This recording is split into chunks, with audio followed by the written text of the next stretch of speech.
வணக்கம் நண்பர்களே. 2025 ஆவணி மாத கிரக அமைப்புகளின்படி மீன ராசிக்கான பலன்கள். இந்த ஆவணி மாதத்துல சூரியனானது சிம்ம ராசியில் ஆட்சி நிலை பெற்று கேதுவோடு சேர்ந்து சஞ்சாரம் செஞ்சுட்டு வரும். மாதத்தின் பிற்பகுதியில் புதன் மற்றும் சுக்கிரனுடைய சேர்க்கையும் இருக்கும். ஸோ நார்மலாக பார்த்தீங்கன்னா இந்த மாதம் கிரகண அமைப்புகள் இருக்குது. பட் நம்ம ஊரில் இது பெருசாக தெரியாது, ஒரு பார்ஷியலாக தான் வேலை செய்யும். பட் நார்மலாகவே இந்த கிரகண அமைப்புகள் இருக்கக்கூடிய அந்த காலகட்டம் என்பது ஜென்ரலாகவே எல்லா விஷயங்களும் கொஞ்சம் மந்தமாகத்தான் இருக்கும். குறிப்பாக இந்த மாதம் அரசியல் மற்றும் அரசாங்கம் சார்ந்த விஷயங்கள், நிதிநிலை சார்ந்த விஷயங்கள், என்டர்டெயின்மெண்ட், மீடியா போன்ற விஷயங்கள்லாம் பார்த்தீங்கன்னா இந்த காலகட்டங்களில் அதிக பேசுபொருளாக இருக்கும். பட் அதெல்லாமே ஒரு நெகட்டிவான ஷேரில் பேசுபொருளாக இருக்கும். அதாவது பொதுவான வகையில் மக்கள் விரும்பத்தகாத வகையில் இந்த விஷயங்கள்லாம் கொஞ்சம் சங்கடத்தோடு பேசுபொருளாக இருக்கும். ஸோ இந்த மாதிரியான ஃபீல்டில் இருக்கக்கூடியவங்கெல்லாம் இந்த மாதம் கொஞ்சம் கவனமாக இருங்க. அதே போல் இந்த முறை பார்த்திங்கன்னா புதன் சுக்கிரனுடைய சேர்க்கை இருக்கிறதுனால பெண்கள் கொஞ்சம் கவனமாக இருங்க. குறிப்பாக இளம் பெண்கள்.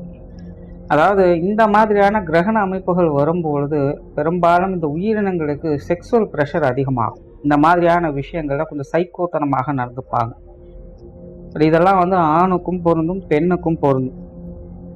அதனால இந்த மாதிரியான காலகட்டங்களில் மெயினாக அந்த கணவன் மனைவி உறவுகளுக்குள்ள கருத்து வேறுபாடுகள் ஏற்படுறது, அகாத உறவுகள், சகவாசங்கள் போன்ற விஷயங்களில் சங்கடங்கள் ஏற்படுறது, இந்த மாதிரியான சங்கடங்கள் அதிகம் ஏற்படும்.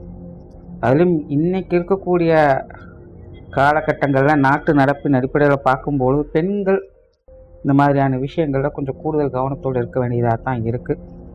ஸோ இந்த மாதம் நியூஸ்லேயே பார்த்தீங்கன்னா பெண்கள் அப்படி பாதிக்கப்பட்டாங்க, இப்படி பாதிக்கப்பட்டாங்கன்னு நிறைய நியூஸ் வரும். இது ஆவணி மாதம் ஃபுல்லாகவே வேலை செய்யுது. ஸோ கொஞ்சம் கவனமாக இருங்க. மீன ராசிக்கு இந்த மாதம் உங்களுடைய ராசிக்கு 4ஆம் இடத்துல இருக்காங்க. ராசியில் வக்ரம் பெற்ற சனி இருக்கு. ஸோ ராசிக்கு 6ஆம் இடத்துல இந்த கிரகண அமைப்புகள் வேலை செய்யுது. மீன ராசிக்கான இந்த மாதம் கொஞ்சம் கவனத்தோடு இருக்கிறதே நல்லது. ஏற்கனவே ஜென்மச்சனி நடந்துட்டு இருக்கு, அதில் மக்கரச்சனி போட்டு இருக்கிறதுனால மீன ராசிக்கான எல்லா விஷயங்களுமே கொஞ்சம் மன எழுச்சியோடு தான் இருந்துட்டு வர்றாங்க. ராசிநாதன் ஏதோ சுகஸ்தானத்தில் இருக்கிறதுனால ஒரு அளவுக்கு எல்லா விஷயங்களும் சமாளிக்க முடியுது. இருந்தாலும் என்னதான் எல்லாத்தையும் புரிஞ்சுட்டு அனுசரித்து போனாலும் கூட சூழ்நிலைகள் எதுவும் பெருசாக கை கொடுக்க மாட்டேங்குது. ஒரு மனக்குறை இருந்துக்கிட்டு தான் இருக்கும். கிட்டத்தட்ட இந்த மாதம் அதே மாதிரி நிலைகள் தான் தொடருது. இன்னும் சொல்ல போனால் அந்த மாதிரியான விஷயங்கள் இந்த மாதம் கொஞ்சம் கூடுதலாகவே உங்களுக்கு வேலை செய்யும். தேவையில்லாத டென்ஷனும் அலைச்சலும் அதிகமாகும். காரிய ரீதியான விஷயங்களில் கடினமாக வேலை செஞ்சு வேலைகளை சிறப்பாக முடித்தாலும் கூட வேலைக்கு ஏற்ற அளவுக்கு நமக்குண்டான ரெகக்னேஷன் கிடைக்க மாட்டேங்குதுன்னு ஒரு வருத்தம் இருந்துட்டு தான் இருக்கும். இருந்தாலும் சிரமப்பட்டு காரியங்களை முழுமையாக விடுத்து காட்டிடுவீங்க. அந்த வகையில் சாதகமான அமைப்புகளை எதிர்பார்க்கலாம். பொருளாதாரம் சார்ந்த விஷயங்களில் கொஞ்சம் கவனம் எடுத்துக்கோங்க. கொடுக்க வாங்குற விஷயங்கள்லாம் அதிக நிதானம் தேவை. இப்போ இந்த கடன் சம்பந்தப்பட்ட விஷயங்கள்லாம் கொஞ்சம் கூடுதல் கவனம் எடுத்துங்க. தேவையில்லாத மனசங்கடங்கள் அதிகம் இருப்பதற்கு வாய்ப்புகள் இருக்குது. மீனராசியை பொறுத்த வரைக்கும் வரவுகள் எவ்வளவு இருந்தாலும் செலவுகள் இருந்து கொண்டே தான் இருக்கும். முடிந்த அளவுக்கு எல்லா விஷயங்களும் கொஞ்சம் கணக்கு போட்டு கச்சிதமாக செயல்பட்டு வர்றது நல்லது. அதே போல் குடும்ப விஷயங்கள், காரியங்கள் இந்த மாதம் கொஞ்சம் ஏற்றிக்கு போட்டியாக தான் இருக்கும். குடும்பத்தில் இருக்கிறவங்களும் பார்த்தீங்கன்னா எல்லா விஷயங்களுமே கொஞ்சம் ஏற்றிக்கு போட்டியாக தான் இருப்பாங்க. கூட இருக்கிற யாரையுமே சரின்னு சொல்ல முடியாது, தப்புன்னு சொல்ல முடியாது. அவங்கவுங்க சூழ்நிலைகளுக்கு அவங்கவுங்க இருந்துட்டு தான் இருப்பாங்க. முடிஞ்ச அளவுக்கு சூழ்நிலை சந்தர்ப்பம் பார்த்து அனுசரித்து போய்க்கிறதே நல்லது. பெற்றோர்கள் சார்ந்த விஷயங்கள் ஓரளவுக்கு சாதகமாக இருக்குது. கணவன் மனைவி உறவுகள் கொஞ்சம் ஏற்றிக்கு போட்டியாக தான் இருக்கும்.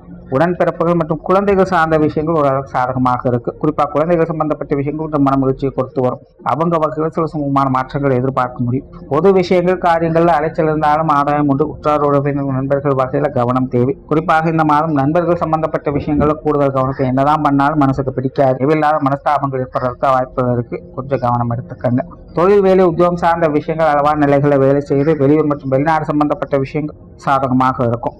ஸோ ஓராளம் மீனராசியை பொறுத்த வரைக்கும் இந்த மாதம் மனநிலையில் தேவையில்லாத சஞ்சலங்கள், மனக்குழப்பங்கள் அதிகமாகவே இருக்கும். எந்த ஒரு காரியமாக இருந்தாலும் ஒரு வரைக்கும் நிறைய சிந்தித்து செயல்படுறதே நல்லது. உடல்நலம் சார்ந்த விஷயங்களில் கூடுதல் கவனம் தேவை. நன்றி, வணக்கம், வாழ்க்கை வளமுடன்.